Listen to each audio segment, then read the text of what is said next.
Hello, I'm Beth Britton. I support Dementia Community with their communications work. Welcome and thank you for joining us for our first November webinar. Before we get on to the topic for today, I wanted to briefly explain a little more about Dementia Community. Dementia Community is a charitable community benefit society, a membership cooperative that provides learning and networking opportunities for the dementia care community. We are an independent voice and inclusive organisation aiming to help all of our members to feel connected, informed, inspired, empowered, purposeful and engaged in co-produced changes that improve everyone's experiences of dementia, both in care and in wider society. This webinar is just one example of the many ways in which we do this. Community members own a £1 community share in Dementia Community, and membership is open to everyone. So if you aren't already a member, do join us. You can use the QR code on your screen or the link that will be arriving in the chat to visit our membership page. If you have any difficulties in joining us, do let me know and I will attempt to help you. I've got a few other things to share with you as well. So one of the benefits of being a member is a discount to our in-person events. These include our flagship UK Dementia Congress, which we will be at 2 weeks today. So it's now in its 19th year and it is being held in Manchester on the 17th and 18th of November. Members enjoy a 15% discount. Investor members enjoy a 40% discount on tickets. The programme is fantastic, not to be missed, so do follow the QR code on your screen or the link in the chat to book your tickets. I'd also like to highlight an initiative that we've begun, the Editor's Pick from the Journal of Dementia Care. This is a free article chosen by the Journal of Dementia Care editor, shared to give you a taste of the content of JDC. Please use the QR code on your screen or the link in the chat to read the article. Remember, if you are a member of Dementia Community, one of the benefits is a 25% discount on a subscription to the Journal of Dementia Care. So if you enjoy the Editor's Pick, do subscribe. While we're on the topic of the journal, we have 2 free issues of JDC that are available. So Equality, Diversity and Inclusion, a special issue, and Celebrating the Arts in Dementia Care. Again, please use the QR codes on your screen or the links in the chat to read these issues. We'll also share an email address in the chat if you would like to request a hard copy of either of these special issues. Please note that otherwise the Journal of Dementia Care is a digital only publication. So, without further ado, and that's our remaining webinars, which I will talk to you about later on. So without further ado, let me introduce you to the webinar that we're going to enjoy today. So our topic is connecting, celebrating and empowering veterans and their partners in care. I will introduce you to our speakers shortly, but just some very brief housekeeping. You should already have been alerted by Zoom that we are recording this webinar. Please use the chat for your questions. We will have a Q&A and discussion after the presentation, and we'll be keeping an eye on the chat. So do keep popping your questions in there as our speakers are talking. And afterwards, the recording will go onto our YouTube channel, the Journal of Dementia Care. So let's get started with our speakers for today then. So they're all from Royal Star and Garter.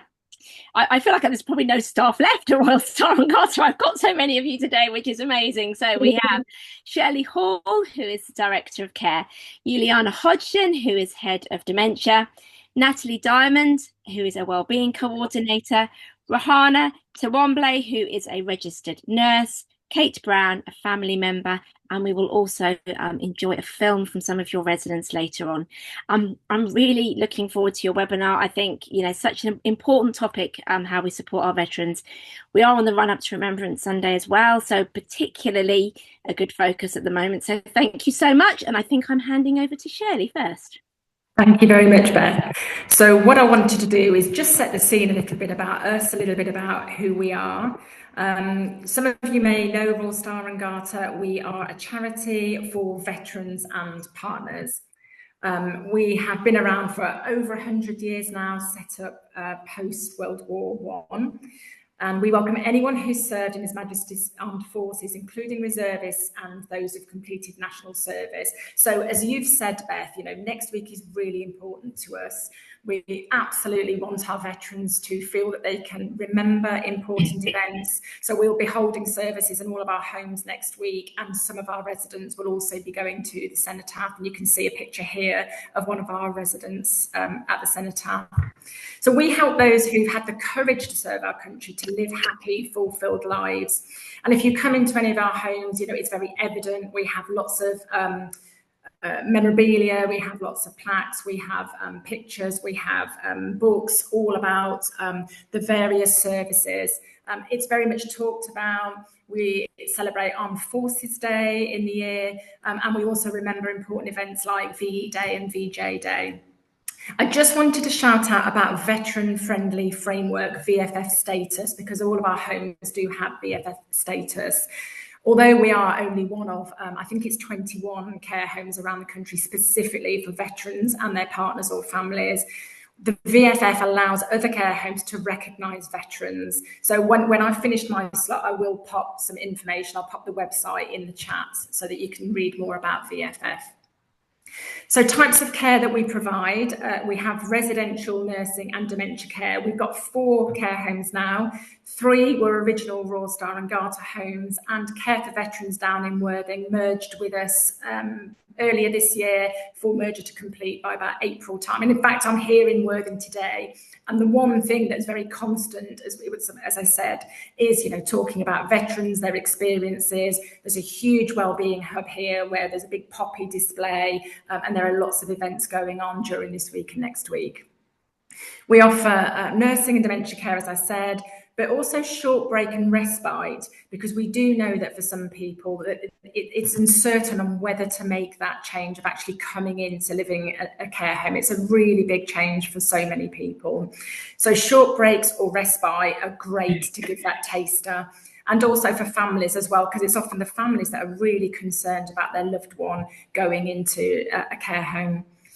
We do have very good end-of-life care, and 2 of our homes are accredited with the Gold Standards framework, which is extremely helpful in terms of trying to keep our residents at home, in their home, out of hospital, wherever possible. And our teams are very well trained and very experienced in supporting families and the residents.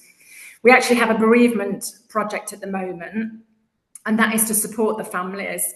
And that was funded through some veteran funding that we were lucky to get through our fundraising team. So that's been great in engaging with our families once their loved one has died, to talk to them, offer them support, invite them back into the home. And often they want to come back to visit us and to come to other events as well. For some of them, they've been visiting our care homes for 8 to 10 years, so they really do feel that loss.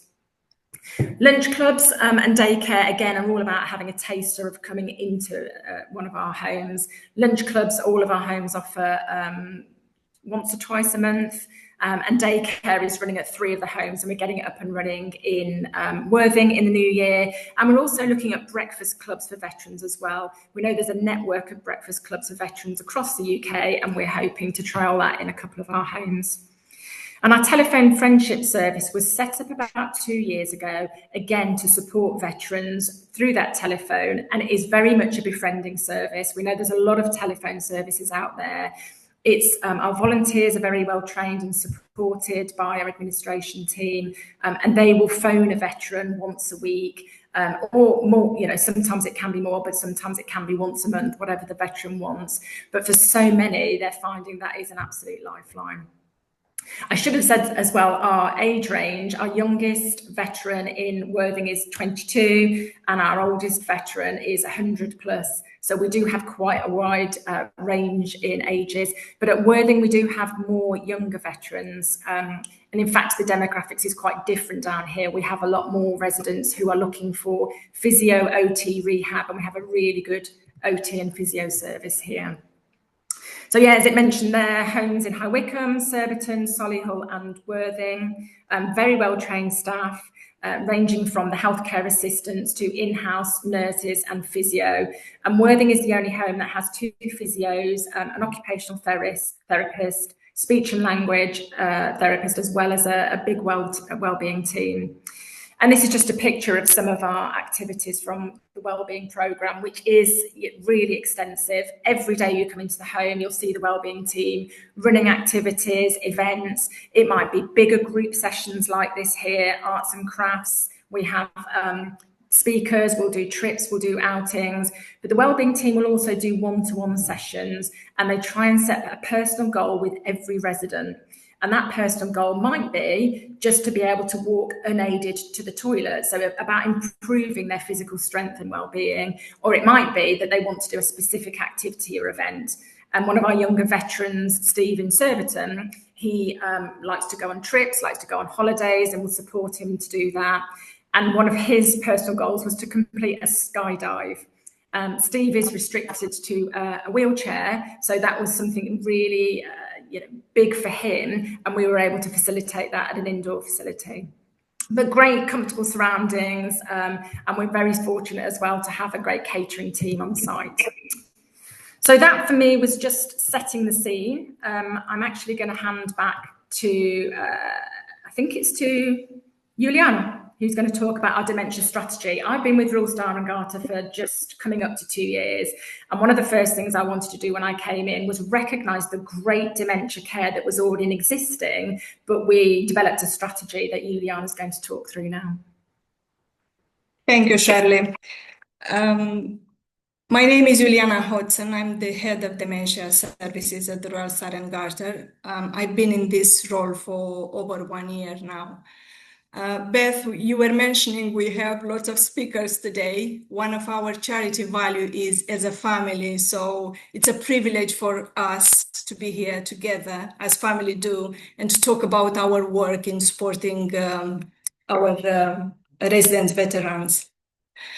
It's my pleasure to present our dementia strategy. Our dementia strategy is organized in 6 key areas focused on improving quality of life for our residents living with dementia and supporting their families. Rod, I think I will need your support with the slides. Our first key area is focused on a new framework for dementia care. We are adopting Care Fit for VIPS framework, an evidence-based approach to person-centered care developed by the Association of Dementia Studies led by Professor Don Brooker at University of Worcester.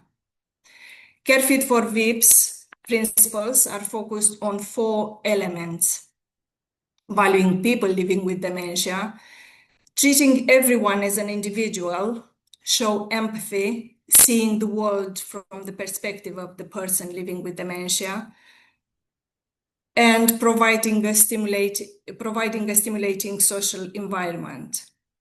VIPS framework also provides us with a toolkit for review, useful resources, and a plan for improvement. The second slide, please. The second area focuses on environment. We are dedicated to creating supportive dementia-friendly spaces that promote safety and well-being. We conduct regular assessment for our environments using Enhancing Healing Environment tool, which assess aspects vital to residents' well-being, such as promoting meaningful interactions, orientation, and calmness. We actively involved our residents and their families seeking ongoing feedback to shape the environment and meet our residents' needs. Our goal is to provide safe, welcoming, and engaging environments that promote independence, comfort, and a sense of community. Next slide, please. Next key area is our commitment to staff development. Our charity recognizes that supporting people living with dementia requires a skilled workforce. Therefore, all our staff receive dementia training. Key staff undertake specialist dementia leadership training to enhance their expertise. All our care staff is trained to administer medication. Some of our nurses completed non-medical prescribing course. We are aiming to have prescribers in each of our homes.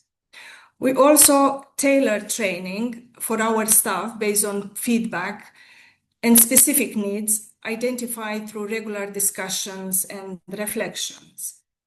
We involve our residents in this process as we value their input. And later on, you will see in our video one of our residents who is an ex-teacher giving us advice and talking about the importance of education. Additionally, families and volunteers will be offered dementia-friendly sessions to promote understanding and empathy. Our fourth key area, Rod, the next slide, please. Our fourth key area is the person-centered care, the person-centered observation and reflection tool known as PORT observation. We introduced PORT, a reflective observation tool grounded in person-centered care, to help us measuring the quality of care we provide for our residents. We are observing the interactions between staff and resident, assessing the resident level of engagement, and recognize unique needs. The tool empowers staff to reflect and continuously improve, demonstrating our commitment to promote dignity, respect, and achieve high-quality person-centered care. The outcomes of implementing PORT are positive: enhanced staff awareness, improved communication, and prompted empathy in daily care. Our fifth area, next slide, please, is focused on early diagnosis. 40% of our long-term residents need dementia care. Helping our residents and their family to get the diagnosis sooner allows for a better support. It's also important to have an accurate diagnosis of dementia, including its type, as each form of dementia could manifest differently. We use pool activity level framework to assess the cognitive and functional ability of each of our residents. So knowing the type of dementia and identifying the activity level will help us creating strategies and tailoring care plans to support our residents to live well with dementia. We also work closely with the GP and mental health teams to review regularly and monitor the use of antipsychotic medication. And finally, please, if I can have next. The sixth area is our commitment to innovation.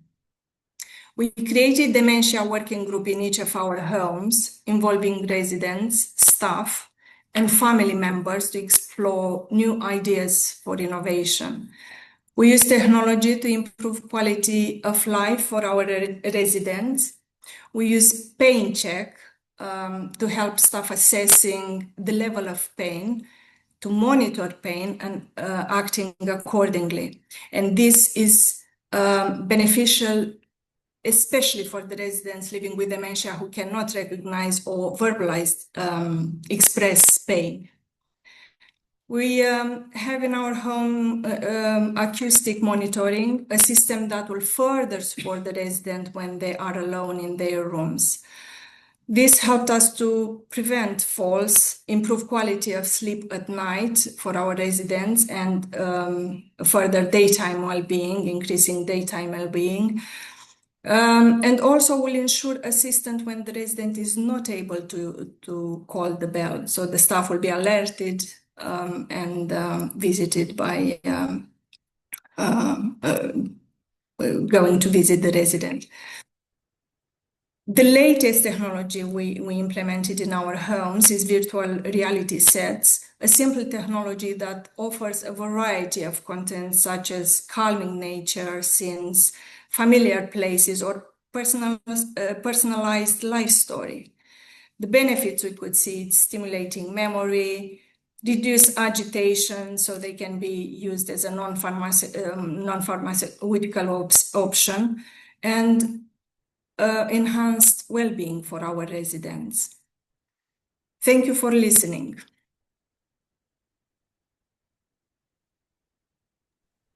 Super, thank you so much, Shirley and Iuliana. Now, Iuliana, you have some people with you, don't you? Some colleagues. We have some colleagues, so I will pass the laptop to Natalie, one of our well-being coordinator. Thank you, Iuliana. Hello, my name is Natalie Diamond, and I'm part of the Wellbeing team at High Wycombe. Within our role, it is essential that we connect with, celebrate and empower our veterans and their partners. These values lie at the heart of what we do, ensuring that those who have served our country feel recognised, respected and supported. So, how do we bring these principles to life? We create meaningful connections with the armed forces community. We are fortunate to have a growing number of volunteers, some with military backgrounds, who regularly visit our home to spend time with residents. Their shared experiences often spark wonderful conversations and friendships. We welcome visitors from serving and retired military personnel, and even Chelsea pensioners. These visits often include talks, shared lunches, and opportunities for veterans to exchange stories and experiences across generations of service. We host an RAF church service where the Padre joins us for communion on a regular basis, providing both spiritual support and familiar link with service life. Our residents are invited to special military events and dinners. A recent highlight was an evening at the officers' mess at RAF High Wycombe, where some of our residents who were once stationed there returned as VIP guests. It was a truly memorable experience that brought pride and joy to everyone involved. We are also proud to offer a daycare service for veterans and their partners who live within the community. This service provides a varied programme of activities tailored to individual military backgrounds, helping to enhance life skills, promote independence and support overall well-being. It is also a wonderful opportunity to form new friendships and stay connected with the veteran community. Our daycare team work closely with both the guests and their families, ensuring that everyone feels supported and valued. Beyond the military community, we remain deeply connected with our local community. We host lunch clubs and blind veterans coffee mornings, and we attend dementia-friendly gatherings at our local library. We also make regular visits to the Air Raid Shelter Cafe, where veterans enjoy afternoon tea and reminisce among wartime memorabilia, sparking special memories and conversations. Some of our homes also attend the Birmingham Tattoo, Britain's largest indoor military tournament, which provides yet another opportunity to honour and celebrate service and sacrifice of our veterans. Celebrating our veterans is a vital part of our role. We are honoured to be invited to the Cenotaph each year on Remembrance Sunday, where we accompany some of our residents to take part in the parade, a deeply meaningful opportunity for them to pay tribute alongside fellow servicemen and women. We also hold special Remembrance Sunday services within our homes, complete with church services and bugler play, someone playing the bugle, creating a moment of reflection and gratitude for those who have served and sacrificed. Throughout the year, we take great pride in marking key military occasions, such as Armed Forces Day, VE Day, D-Day, etc. These are celebrated with tea parties or barbecues. We have live entertainment and all the communal areas are beautifully decorated, ensuring our homes are filled with pride, music and memories. Families are always welcome to join, making those celebrations even more special. Beyond military commemorations, we embrace every opportunity to celebrate together as a home, from Mother's Day afternoon tea parties to national days such as St George's Day, etc. We recognise the importance of diversity and shared joy.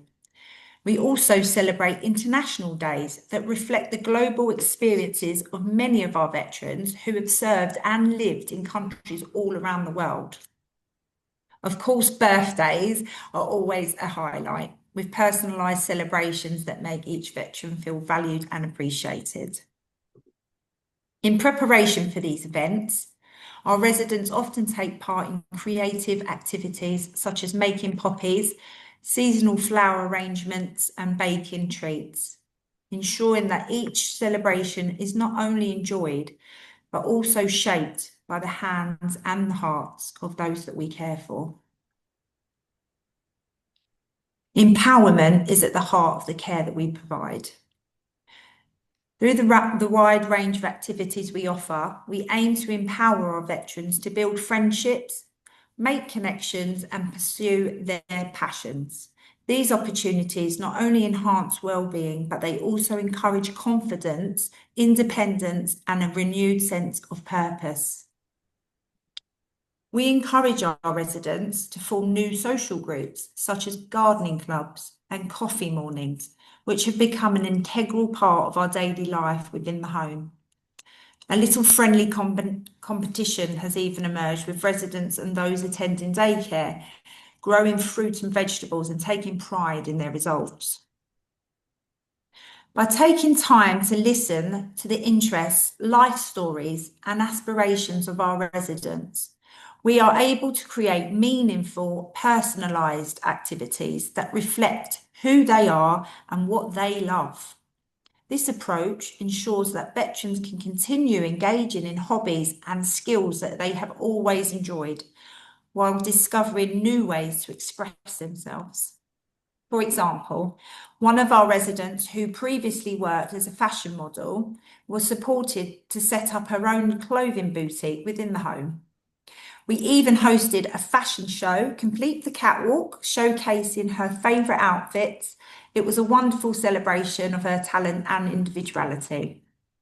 Another resident, a talented artist, was able to share his creative side through an art exhibition displaying both his earlier works and pieces created since joining our home. This not only celebrated his achievements, but also inspired others to explore their artistic side too.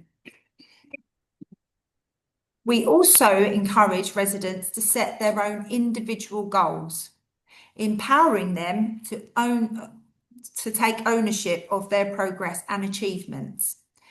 Whether large or small, these goals give each veteran a sense of direction and fulfillment, reinforcing the belief that it's never too late to grow, create and succeed.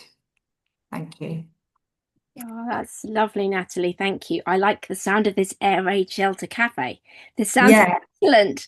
Sounds like somewhere I need to go. Yeah, our residents love it there. And fashion show sounds brilliant.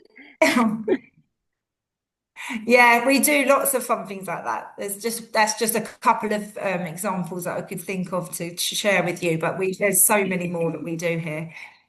Yeah, super, thank you. And I love all the art and everything. Right, I've got a load of questions. I know we've got a couple more speakers, so let me, with the best possible intentions, zip it a little bit. Do you want to hand over to Rahwa? Yeah. No problem. Good afternoon. Hello. Hiya. So, good afternoon, everyone. I'm Rahwa, and I'm a senior registered nurse. I've been working on the dementia families at the Royal Star and Garter, High Wycombe, for around 2 years now. I have been privileged to be involved in supporting our residents and their loved ones navigate their dementia journey. I'm honoured to speak with you today about a topic that's both deeply emotional and incredibly important: end-of-life care for veterans living with dementia. At the Royal Star and Garter, we acknowledge that our veterans have given so much. They have served their country with courage and made sacrifices that many of us will never fully understand. Dementia is a long and complex journey. It takes away memories, independence, and the ability to communicate, but it never takes away the person's worth. Caring for veterans with dementia at the end of life involves more than just medical care. It involves care that is grounded in dignity, compassion, and respect. Some of the Royal Star and Garter homes are GSF accredited.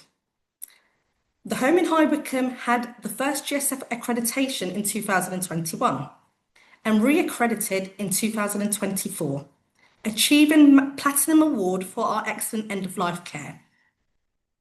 The goal of the GSF, which stands for Gold Standards Framework, is to ensure that residents receive the right care, in the right place and at the right time.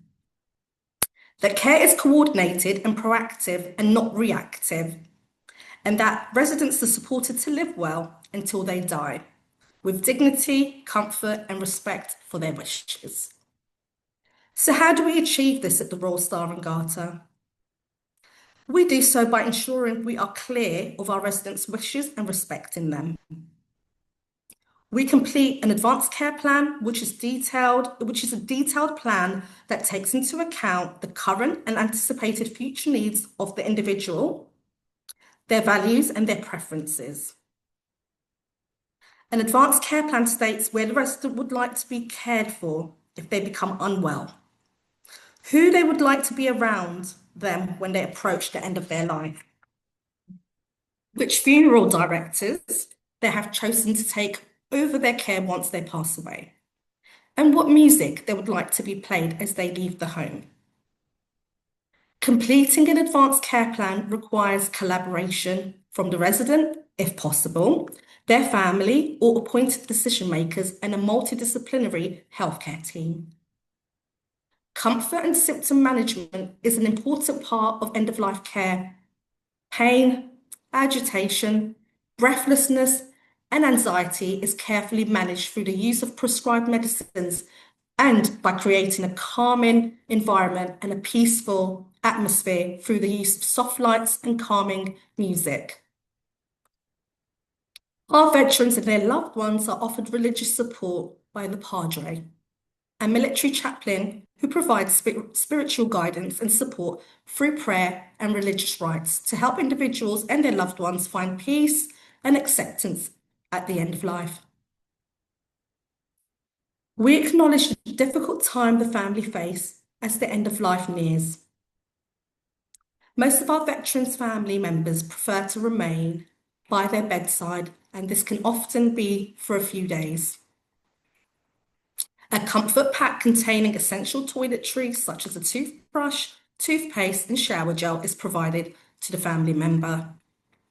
A folding bed is offered so that the family member can stay overnight if they wish to do so. When the veteran sadly passes away, Royal Star and Garter departure procedures take place. This involves the veteran being prepared to leave by our staff. Some residents choose to be dressed in their military attire. The veteran leaves the home draped in the Union Jack with a poppy wreath with a personal note written by members of staff.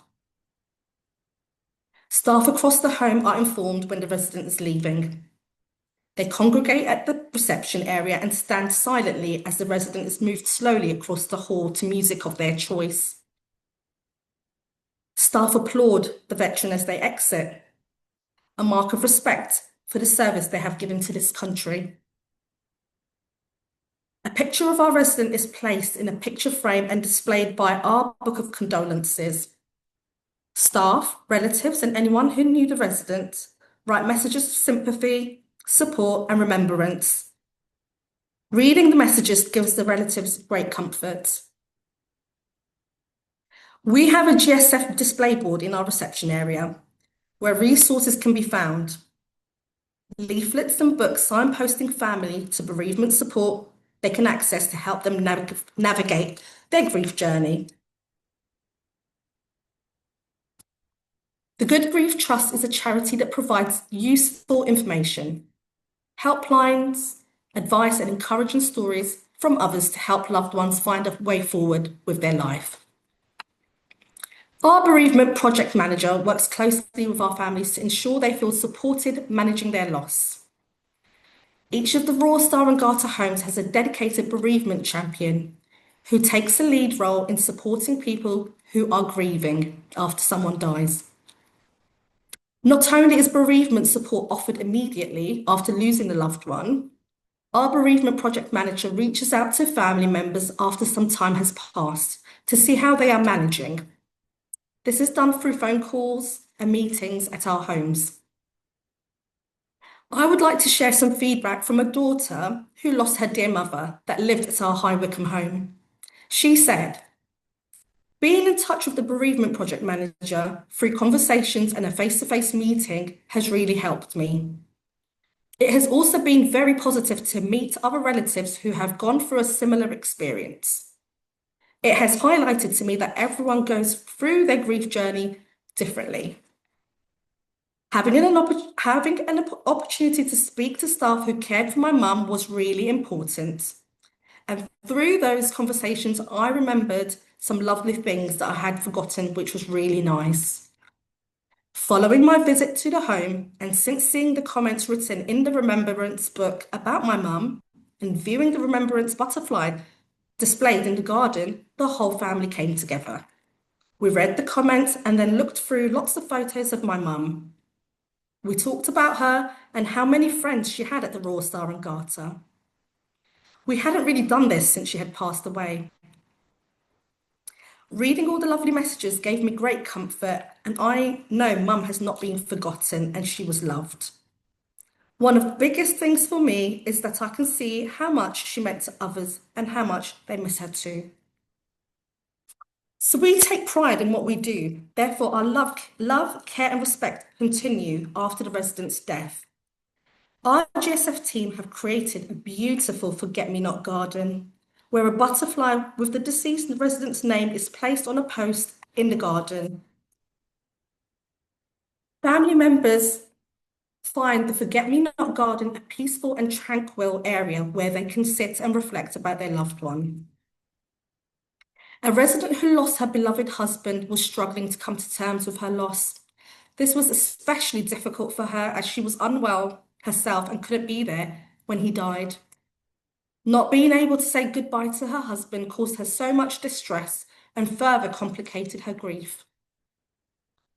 The resident loved spending time in the garden and especially enjoyed looking at the sea of butterflies that covered part of the garden.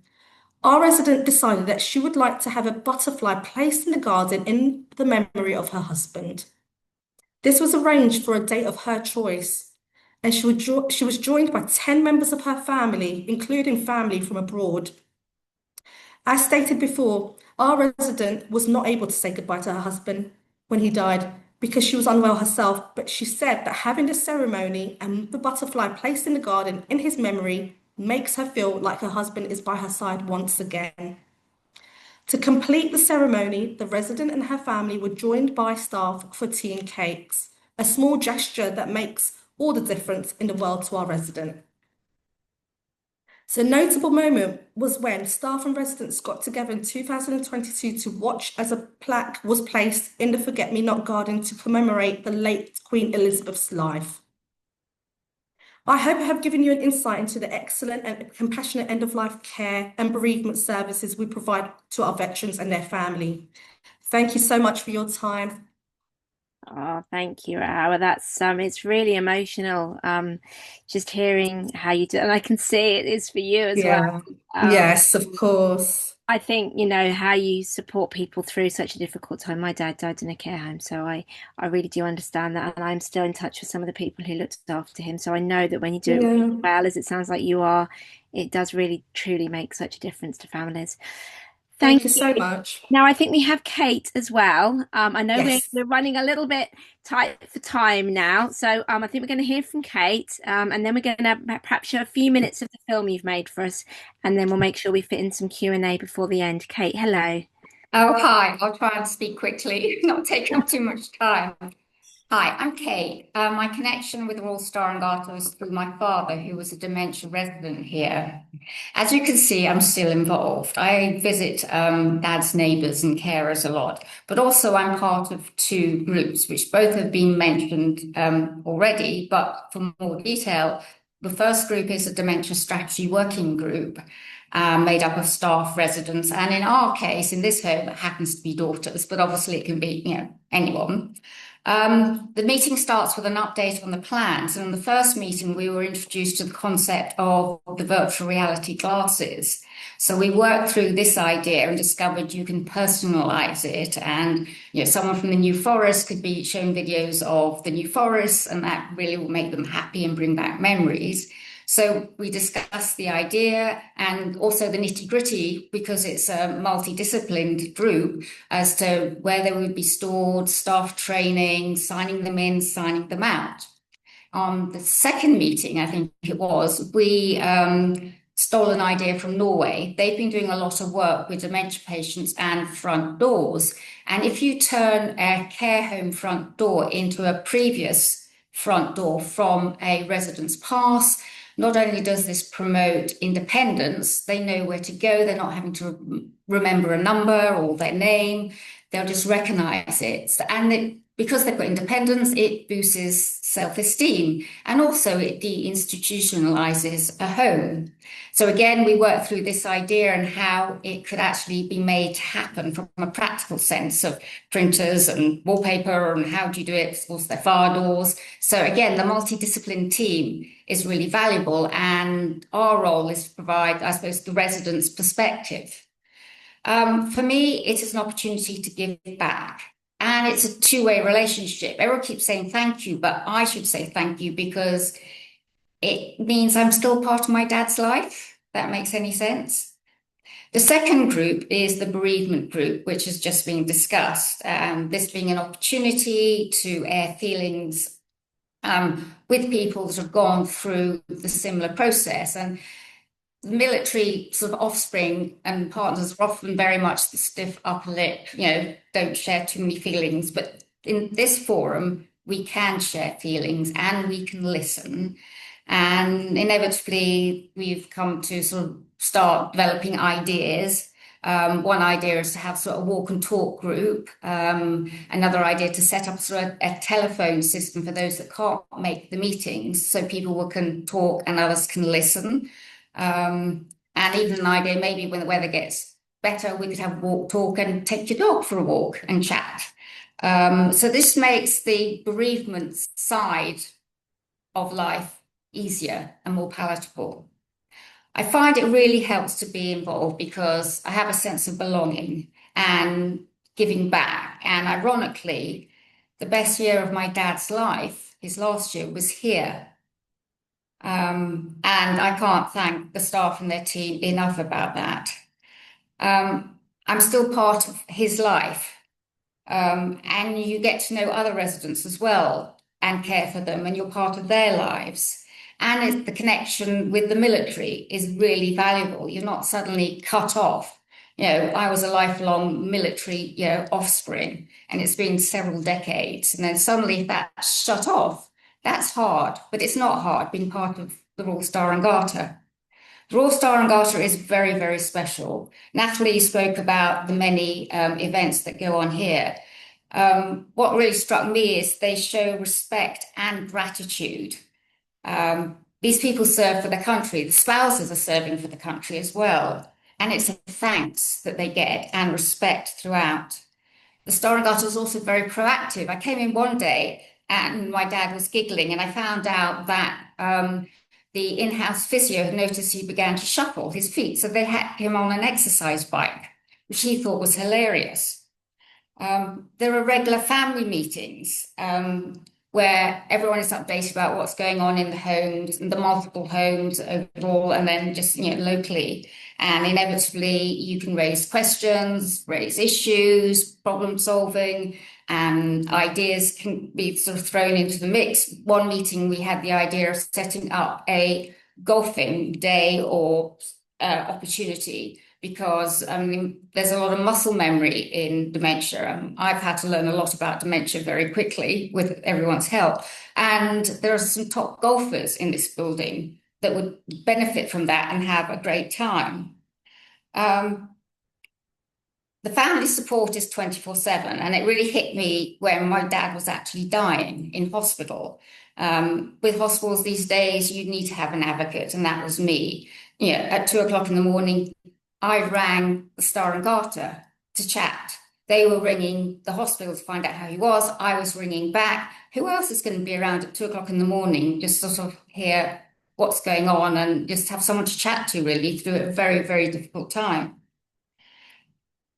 Star and Garter look after everybody, the whole family, and that is a real gem, I think. So much so, when my dad did die, 5 members of staff came to his funeral to say goodbye to him and to support my family as well. And that is very, very special and says a lot.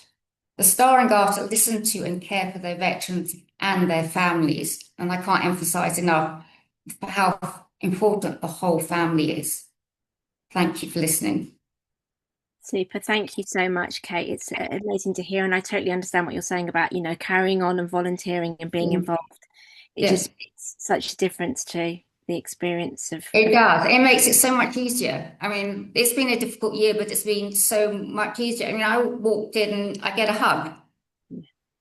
And that's special.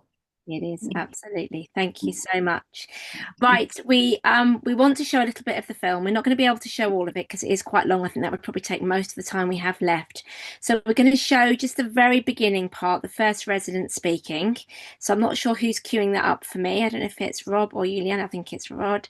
So let's watch. This is some of your residents, isn't it? My name is Josephine Mahaffey. Okay. And I've been involved in education for years.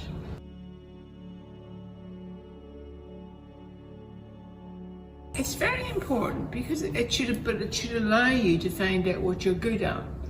And for too many people, all education does is allow them to find out what they're not good at, and that's no good to you. It's finding out what you're good at, and it's that look on someone's face when they realise they understand it. That it's that light bulb moment, which we've all had when we've been in school. And then, oh God, now I understand it. Why didn't you tell me that earlier?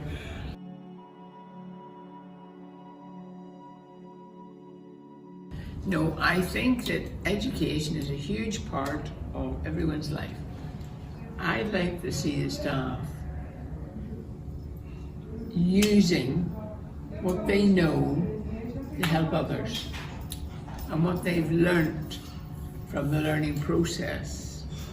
There's nothing better than a good teacher who explains things to you and who knows that you haven't really understood it.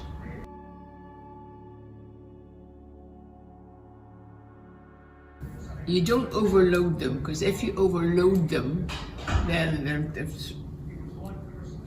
you know if they understand it. You don't have to keep giving them tests and things like that. Just ask the right question. And if you ask the right question, that lets you know if you understood it or not.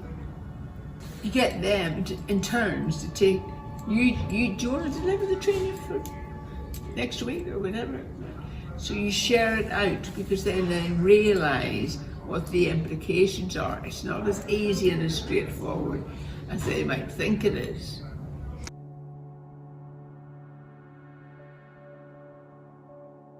Well, if you've got to have a good education and you understand it, right, then you can use that, what you've learned in that process, and you can transfer it to other people. Our dad was very good in that he encouraged all of us in all aspects of education. We all did sport, we were all good at it, right? And how you treat other people, you know, is very important.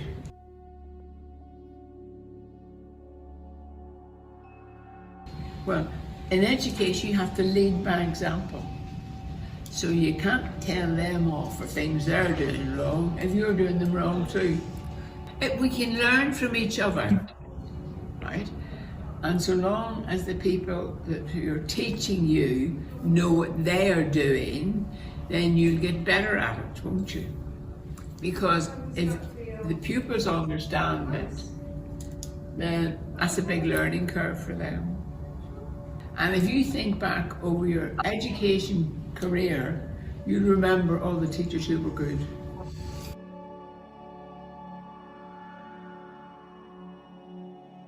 Education, right, is a learning process.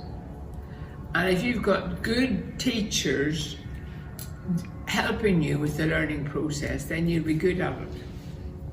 But if you've got teachers who aren't interested really, all they're concerned about themselves and getting their paycheck at the end of the week or month, whatever.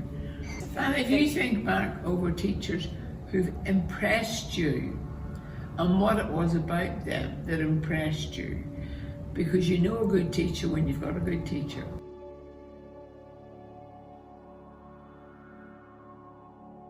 Yes, it's nice.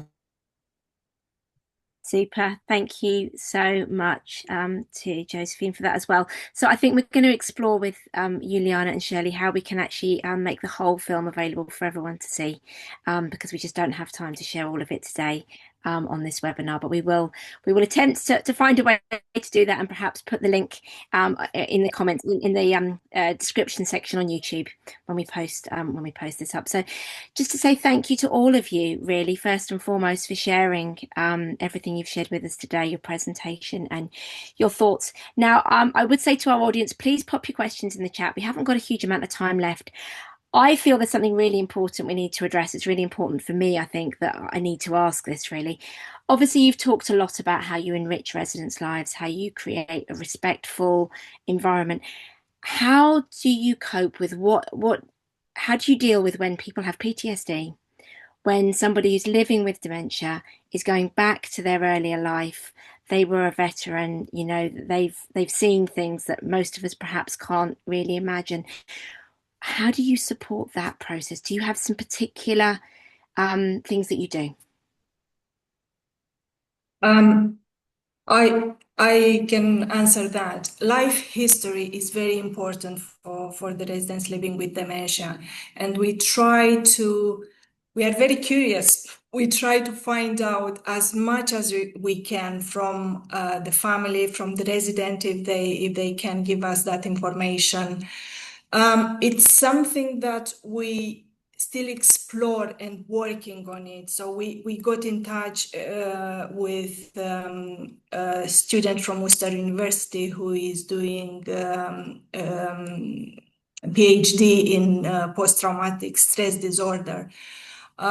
We talk with our colleagues from outside. We talk with colleagues from Veterans Friendly Framework as well, that they have this information. And we are looking for answers and how to support better our residents. Unfortunately, we couldn't find too much literature about it, you know, out there. And yeah, it's creating forums and sharing this experience and learning from each other and coming together as a team to find out the answers. But the most important thing is knowing the resident, because the care is individualized and each person is unique. 100%. Is there anything you wanted to add on to that, Shirley? I'm sure you'd agree with all of that. Yeah, I was just going to say as well, as Iuliana was saying there, it's all about the life history, and that's why it's really important we understand, what service they were in, how long for, we find all of that out about them. The team know them really well. We try and do that, right from the first day of admission. And it's really interesting hearing Kate's reflection as well, who was talking about, I've lived through military service as a daughter, as a family member. And so it's really important that the family, they involve us. We understand their tours, where they've been, where they did the service, so that we do have veterans, we do have residents who suddenly start reliving and think they're, in a war again. We had it recently at our Solihull home, and the team will come together to talk about how they can support them, involve the family, try and reassure, but it's really difficult when they do going back to those memories. Yeah, I can quite imagine it was. And that kind of leads me on to my next question, really, which was, what are your tips for families, professionals? You're working in a very specialised environment. Royal Star and Garter, you are immersed in the military. That's what you do. We know that there will be veterans across the country who don't have that specialist support. They may be with other care providers. It might be that family are supporting them at home. Do you have any tips and advice for them, and anything that you would suggest that they might look at or access, resources that can support? You talked about networking and things. So just interested in how we can help people in that way.